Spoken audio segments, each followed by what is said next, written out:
I'm Heidi Metcalf, and this is for my Chapter 7 Active Listening Creative Assignment. When we first were married, there was a lot of You always. you always, oh, you always, and you never, and you. There's a lot of that. I believe I did it too. I can't. So you asked why I wasn't doing what I was doing, which is usually something that sets me off. I don't know why, but it just bugs me when you ask me that. I feel like you should know. And of course you don't, and that's not your fault. But I have that feeling. There has been a lot of improvement, and not just because of the course that you're taking. It's been before that, long before. It was long before. Because I only read this week, and we've done this for a while.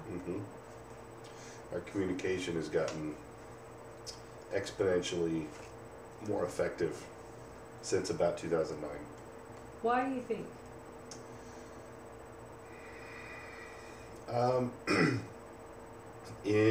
We introduced a new level of honesty in our marriage at that time.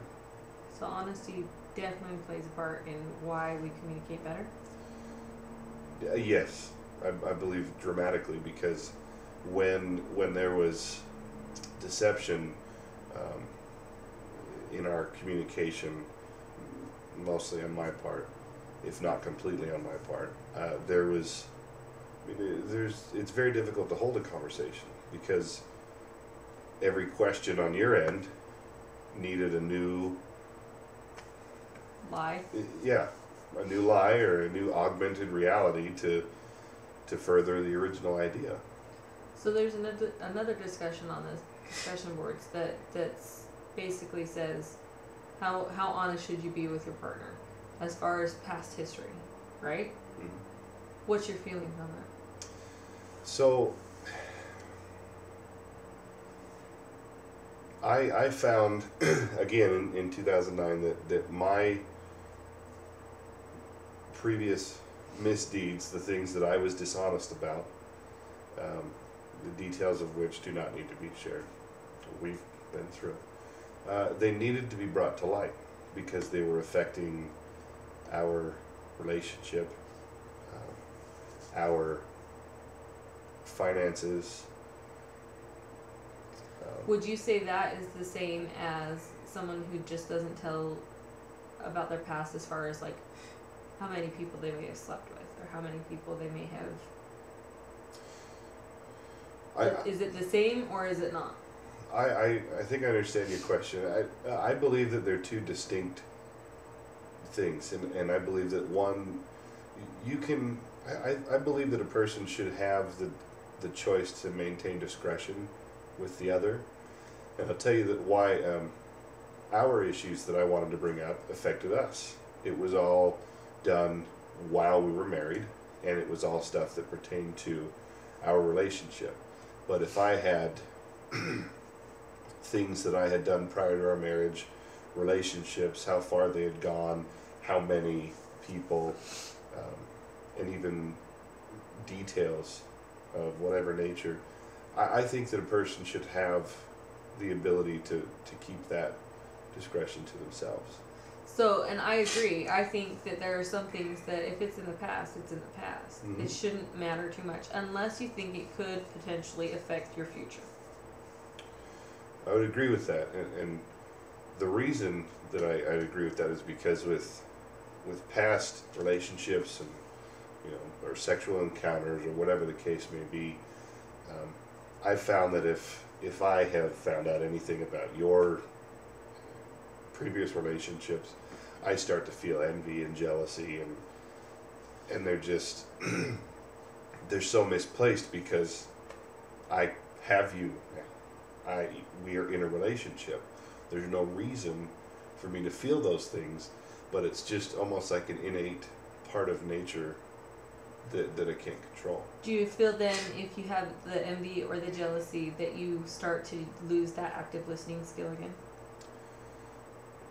I think I've proven, along with countless other men, and women, mostly men though, that when I'm facing issues that affect me in that way, where I'm jealous or envious, my pride kicks in, and my ability to maintain composure becomes thwarted. I don't have the ability to consider what it is you're saying. All I have is my assumptions and just my imaginations of what has happened or what could happen, and it's controlled by fear. Controlled by fear. Mm-hmm. Do you think most men have that problem, and that's why they don't listen as effectively or communicate as effectively? In my interactions with other men, I'd say that we do have a lot of pride that can be used in great ways. But when it comes to a challenge of our manhood or of our women, and that's not meant derogatory, but if it challenges our relationship in that way, that where there's another male, just like nature would, then yes, it becomes part of us. It's an issue that arises, a wall comes up, and it's hard to look past that wall and realize that it's really not as big of a deal as you're making it. But pride changes so much about a man and our ability to think and react. I think women have the same problem. How? That I think that once they feel jealousy towards their man, or if you had past encounters or whatever, I'm not the jealous type, so it wouldn't happen to me personally, but I think that there are other women that would have the same problem with jealousy and pride and feeling threatened or whatever by their boyfriend's, spouse's, husband's, significant other. Mm-hmm. That they also would lose some active listening skills and communication skills because they are afraid to either bring it up or afraid to talk or afraid that bringing the issue up into a light will make it worse. So you believe that it's, rather than just predominantly a male issue, it's human nature? I think so. And the book would tell us that as far as jealousy goes. But how in active listening, you brought up that it takes honesty. Mm-hmm. How can you keep your past in the past and still have active communication and honesty and full trust if you aren't disclosing everything? And I don't think that people have to disclose, well, I slept with 27 men and this is where and every single time. Or I don't think you have to disclose name, dates, places. Right. But some people really want that. Some people do. Yeah. I think the people that do want that, they want just, they're more hungry after the power. They want to have that hold on you. Yeah. But I do think that people should disclose, listen, you're not the only one. Or I've done things there are things in my past that I'm Mm-hmm. not proud of, or even that I maybe am proud of. Usually if you're proud of it, you have no problems telling people about it. But if you have something in your past that you're not proud of, I think it's better to at least discuss and get generalizations of it, so that when it comes up at a party and a friend makes a comment about it, that there is no inside joke or there is no inside that then later on it could affect the communication process. Mm-hmm. Because jealousy, fear, insecurities come into play, and the significant other doesn't then want to communicate or is afraid of communicating Mm-hmm. because what it could mean or what it could bring up.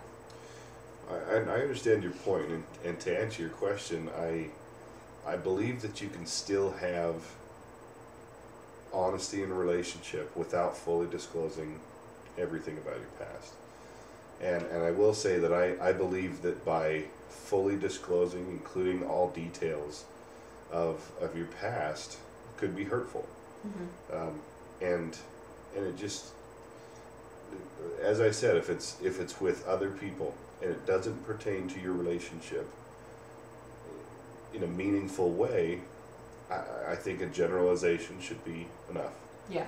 Where it's, I had a relationship with so and so, and you name them, especially if you're either one of you are still have to be around that person. Or you don't want it to be awkward. You want that full disclosure. But if too much is disclosed about someone's past, it could make the other partner just mistrust or even jealous or envious and worry, and rightfully so.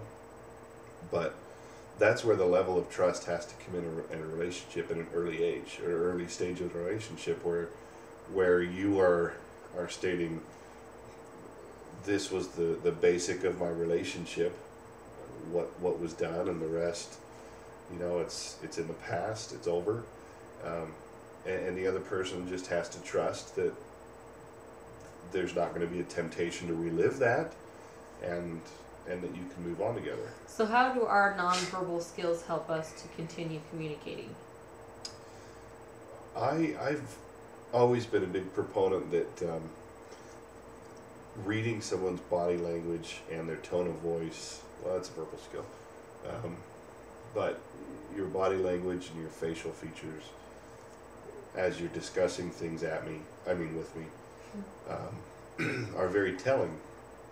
What's been very difficult in our relationship, though, is that you often tell me that I'm incorrect in my assumptions of how I read your body language. So that's been very challenging. It might be that you're a very difficult person to read, but it's more likely I just assume too much about the conversation, and I let my emotions and fear guided a lot of my emotions for the better half of our marriage, the worst half of our marriage. So the 5 years. Yeah. That's part of it. So, but you do think that, because there's been many times where just by the way you're acting or by the way I'm acting, even using tone of voice, but not speaking directly about the subject, but you can tell that there's something bothering the other person.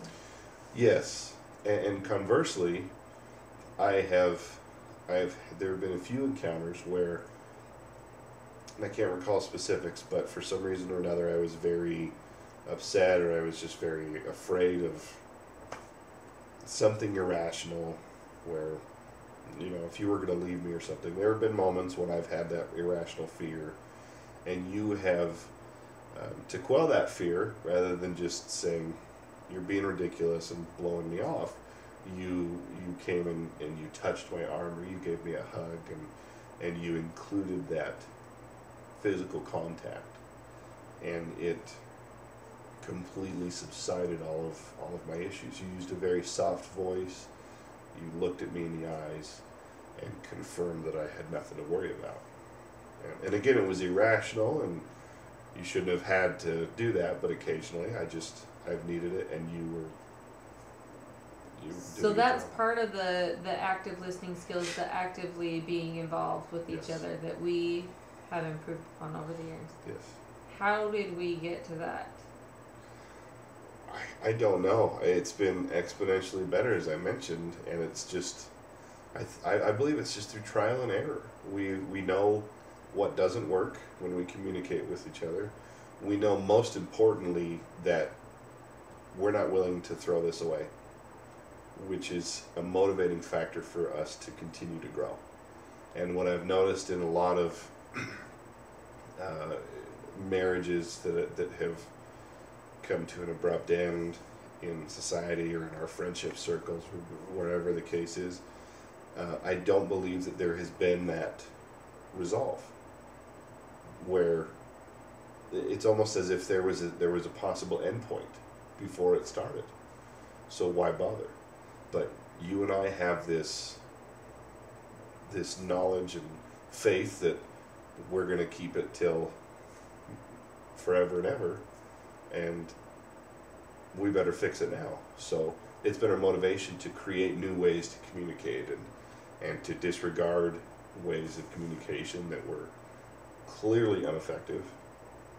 Well, I remember many active listening sessions that we've had where you'll say, you know what, when you say this, I do this. And I know that's changed the way that I've communicated with you. I know, and without reading a textbook or anything, we've basically gone through every single one of these in our 10-year marriage. Yes. In one way or another. And we've done it the right way and we've done it the wrong way.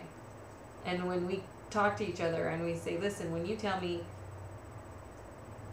the dirty dishes are on the floor, pick them up, there's a right way to say it and there's a wrong way to say it.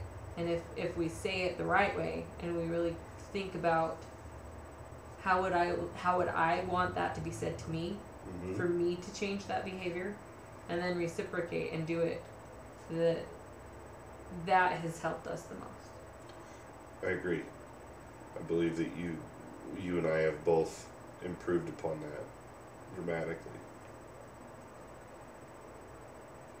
And this concludes our session.